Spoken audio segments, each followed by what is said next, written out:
This is how a healthy person can become type 2 diabetic. If you think it can't happen to you, keep watching. Whenever you eat food, it is broken down into smaller molecules called glucose or blood sugar. Blood glucose enters your bloodstream. At the same time, glucose signals the pancreas to release a hormone called insulin. Insulin allows glucose to enter your cells. Without insulin, glucose cannot enter the cells. Your cells will use glucose for energy. Too much insulin leads to type 2 diabetes. Let's look at how this happens. Let's say you have lunch and dinner and 4 hours in between. Whenever you eat your food, you have your glucose that will spike up and then go down. And then after dinner, it's going to come back up and down. Your insulin will follow. Now watch what happens with the regular diet that includes a breakfast, lunch, dinner, and a snack in between.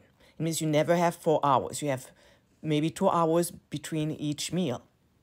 It means that after every meal, your glucose doesn't have enough time to come all the way down. It's going to remain elevated. So will your insulin. It's going to get to a point where insulin remains constantly elevated. This results in an accumulation of insulin in the blood. When there's too much insulin, the cells get overwhelmed. They no longer let the glucose in. They close the door. This is how you become insulin resistant. Over time, this leads to type 2 diabetes. By allowing at least 4 hours between your meal, you prevent insulin to remain high. Starting every meal with fibers will slow the absorption of glucose into your blood. This will result in less glucose spikes and less insulin resistance. If you are currently taking metformin for type 2 diabetes, keep watching. This information could change your life. I'm Noko, an exercise physiologist, and I help people lower their blood glucose levels. Metformin is an effective drug to lower blood glucose.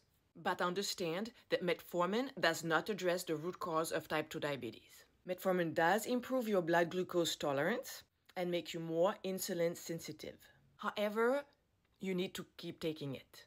The moment you stop taking it, you'll see that the problem is still there or even got worse. If your doctor ever increased your dosage of metformin, it's another sign that the problem is not going away. The key is to complement your medication with lifestyle changes. There are 4 things you can do to address the root cause of type 2 diabetes. Number 1 is walk 15-20 minutes after your largest meal of the day. If you don't have time for 15-20 minutes, even if you have 2 minutes, 5 minutes, get moving.